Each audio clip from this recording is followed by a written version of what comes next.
Cẩm Thu xin chào mừng quý vị và các bạn quay trở lại với phần 3 của chương trình Đồng tiền thông minh trên kênh truyền hình FBNC. Và vị khách mời của chúng ta ngày hôm nay là ông Nick Papagregorio, Chủ tịch nhóm các thị trường đang phát triển của Nielsen. Thưa quý vị, trong phần 1 và phần 2 của chương trình, chúng ta đã tìm hiểu những thay đổi ở nhóm các nước phát triển, cũng như những xu hướng nào là xu hướng định hình tương lai ở thị trường Việt Nam. Thế còn người tiêu dùng thì sao? Họ có tự tin hay không? Và những lời khuyên nào dành cho các doanh nghiệp tại Việt Nam? Chúng ta hãy cùng lắng nghe vị khách mời này chia sẻ nhé. Nielsen vừa đưa ra bản báo cáo toàn cảnh về thị trường Việt Nam năm 2016. Theo đó, Nielsen đánh giá Việt Nam tiếp tục là điểm đến thu hút đầu tư trong khu vực. Việt Nam được coi là một trong 3 thị trường được ưu tiên hàng đầu khi mà mở rộng thị trường mới của các nhà lãnh đạo ở trong khu vực bên cạnh Trung Quốc và Indonesia. Lý do vì sao mà chúng ta nằm ở trong 3 thị trường tiềm năng hàng đầu, đấy chính bởi vì dân số của chúng ta. Việt Nam vẫn có dân số đứng hàng thứ 14 ở trên thế giới về quy mô dân số, và dân số của chúng ta được ước tính sẽ đạt con số khoảng 97 triệu dân vào năm 2020. Và tiềm năng dân số lớn như vậy chắc chắn đấy là một cái kỳ vọng, tạo ra kỳ vọng lớn cho các nhà đầu tư. Yếu tố thứ hai đấy là yếu tố về giống như tôi cũng có chia sẻ, đấy là cái tầng lớp trung lưu của chúng ta đang tăng trưởng rất là nhanh. Tốc độ tăng trưởng tầng lớp trung lưu của chúng ta đứng hàng đầu ở trong khu vực và ước tính sẽ đạt khoảng 33 triệu vào năm 2020, cũng như là bên cạnh các yếu tố về cái môi trường luật pháp, môi trường chính trị của chúng ta cũng mang tính chất ổn định hơn một số nước trong khu vực. Không chỉ tiềm năng với tầng lớp trung lưu tăng nhanh, thị trường Việt Nam còn được nhìn nhận tích cực bởi xu hướng lạc quan của người tiêu dùng. Trong các báo cáo chỉ số niềm tin người tiêu dùng hàng quý được Nielsen thực hiện trong năm qua, người tiêu dùng Việt Nam luôn được xếp vào nhóm những người tiêu dùng lạc quan nhất toàn cầu. Đây là yếu tố tốt cho doanh nghiệp phát triển thị trường, bởi khi người tiêu dùng lạc quan, họ sẽ sẵn sàng chi tiêu. Tuy nhiên, theo Nielsen thì xu hướng này đang có dấu hiệu chững lại, đòi hỏi doanh nghiệp phải thay đổi để có thể duy trì và phát triển việc kinh doanh của mình. Mặc dù chỉ số của chúng ta là khá là cao so với các nước khác ở trong khu vực và trên thế giới, tuy nhiên cái xu hướng nó đang khá là chững. Người tiêu dùng của chúng ta là họ không có quá nâng cao cái kỳ vọng của họ trong tương lai. Mặc dù họ không có giảm, nhưng họ không quá nâng cao cái kỳ vọng của họ trong cái tương lai. Và đấy sẽ đòi hỏi cái nỗ lực của các nhà sản xuất và các nhà bán lẻ phải đưa ra được những cái chiến lược mới để khiến cho người tiêu dùng họ cảm thấy hào hứng hơn, hồ hởi hơn với những cái gì đang diễn ra trên thị trường để gia tăng cái sức mua của người tiêu dùng. Cũng theo báo cáo của Nielsen, người tiêu dùng Việt cũng sẽ giữ các xu hướng tiêu dùng chủ đạo trong năm 2016 trong các năm tiếp theo. 3 cái xu hướng chính nó không phải là cái gì quá mới đối với người tiêu dùng Việt Nam, nhưng nó sẽ còn tiếp tục phát triển thêm những cái cấp bậc cao hơn. Đấy chính là yếu tố người tiêu dùng sẽ đòi hỏi sự tiện ích. Tiện ích trong làm sao để tiếp cận được với sản phẩm, tiện ích trong chuyện là làm sao mua được sản phẩm, tiện ích trong việc sử dụng sản phẩm. Yếu tố thứ hai đấy chính là yếu tố giúp họ tiết kiệm được thời gian, bởi vì người tiêu dùng của chúng ta ngày càng quá bận rộn và có rất nhiều lo lắng, thì những cái gì cơ bản và giúp họ tiết kiệm được thời gian. Và rất nhiều nhà sản xuất hiện nay đang nói một cái định hướng của họ đấy là get to the basic, có nghĩa là trở về với những gì cơ bản nhất để tiếp cận được người tiêu dùng được một cách hiệu quả nhất. Và xu hướng thứ ba đấy chính là xu hướng về sức khỏe. Bởi vì chúng ta có quá nhiều thông tin liên quan đến chất lượng sản phẩm không tốt cho sức khỏe vân vân, thì người tiêu dùng Việt Nam đặc biệt quan tâm đến sức khỏe hơn bất cứ người tiêu dùng nào trong khu vực. Và người tiêu dùng của chúng ta sẵn sàng chi trả nhiều tiền hơn để mua những dòng sản phẩm mà đảm bảo có những cái cam kết đảm bảo mang lại sức khỏe và an toàn cho họ. Dù các xu hướng của người tiêu dùng đã rõ, nhưng theo Nielsen, sự phát triển của các doanh nghiệp Việt Nam hiện nay vẫn chưa đáp ứng được các xu hướng này. Do đó, tiềm năng để các doanh nghiệp cải thiện và nắm bắt cơ hội phục vụ tốt hơn người tiêu dùng vẫn còn rất lớn. Có 2 yếu tố. Yếu tố đầu tiên đấy chính là cái thị trường của chúng ta về cái mặt tung ra những cái ý tưởng mới, tung ra những sản phẩm mới ở trên thị trường là thực sự chưa đủ hấp dẫn đối với người tiêu dùng. Thành ra là nó hạn chế cái sức mua tiềm năng của người tiêu dùng tại thị trường Việt Nam. Đồng nghĩa với chuyện đòi hỏi các doanh nghiệp của chúng ta phải chú trọng hơn nữa vào việc phát triển những dòng sản phẩm mới, những dòng dịch vụ mới, đáp ứng những cái yêu cầu mới của tương lai. Yếu tố thứ hai mà hạn chế cái tiềm năng của thị trường Việt Nam đấy chính là cái mối quan hệ, sự kết nối giữa từ nhà sản xuất đến nhà bán lẻ, đến những công ty cung cấp các dịch vụ tài chính vân vân còn khá là yếu ở thị trường Việt Nam, và khi mà sự kết nối đấy nó chưa đủ mạnh thì nó chưa mang lại những gì là tốt nhất cho người tiêu dùng.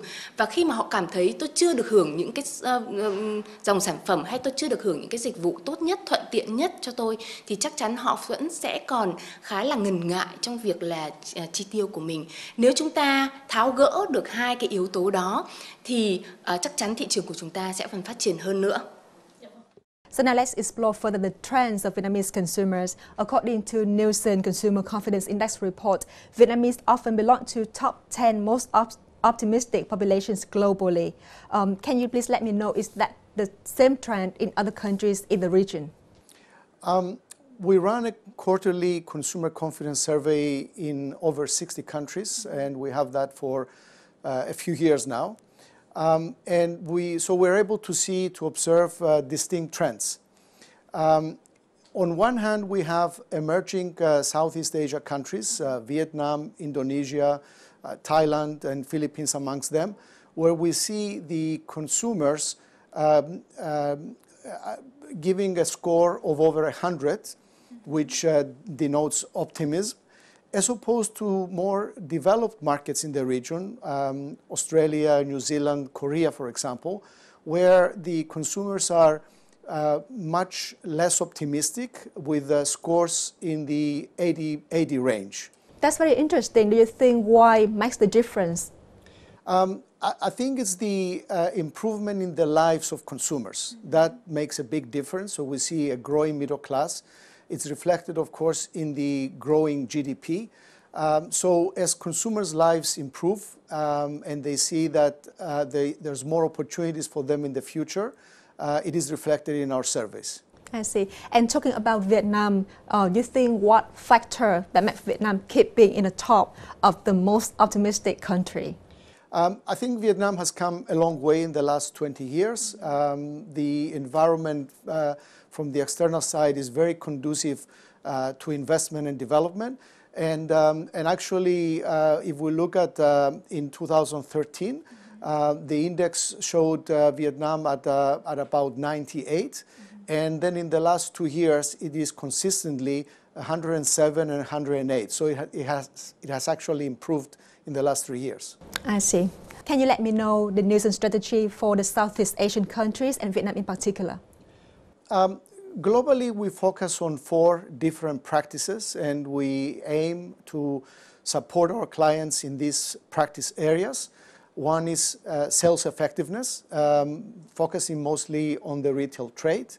The second is marketing effectiveness, that has to do with media effectiveness. Then we have consumerization, understanding and profiling consumers. And then lastly, innovation. And we deploy these practices in Vietnam as well. And I think what's also important here is that we have equal focus and attention to both the multinational global companies, but as opposed to the local giants that are getting increasingly sophisticated and look for our support and our advice. I see. At the start of the show, we already discussed about the very interesting opportunities to be developed in this market. So what would be your advice for business leaders in Vietnam wanting to succeed and grow in this market? Well, it has to start by understanding the consumer. And I think Vietnam is a classic example of one size does not fit all, because you've got a very strong part of the population that is in rural areas and behaves differently. And then as companies understand the consumer, they need to invest in innovation in their products, and so essentially transform and disrupt their product portfolio.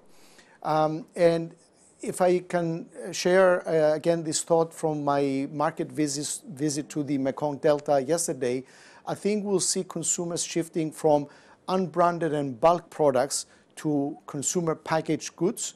And then they will increase the frequency of usage. I think if the trends in the modern trade will help that. And I think also what is a very current theme is a shift towards healthier products. And as the consumers get more sophisticated, they will seek those health benefits from the products they use. I see.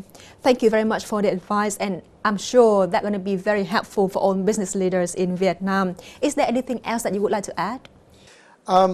I'm happy to make my first trip to Vietnam, first of all. But as I complete my 1 week visit here, I'm leaving with a lot of optimism about the country. And I look forward to our journey supporting our clients, growing their business in the country. Okay, so thank you again for your time today. It was very interesting to have you on the show. I wish you continued success and all the best. Take care. Thank you, my pleasure. Thưa quý vị, vừa rồi là chương trình Đồng tiền thông minh trên kênh truyền hình FBNC trao đổi với ông Nick Papagregorio, Chủ tịch nhóm các thị trường đang phát triển của Nielsen về chủ đề những thay đổi ở nhóm các nước đang phát triển cũng như xu hướng nào là xu hướng định hình tương lai tại thị trường Việt Nam. Chương trình của chúng tôi đến đây đã hết. Cẩm Thu xin cảm ơn quý vị đã quan tâm theo dõi. Xin chào tạm biệt quý vị và xin hẹn gặp lại trong chương trình tiếp theo.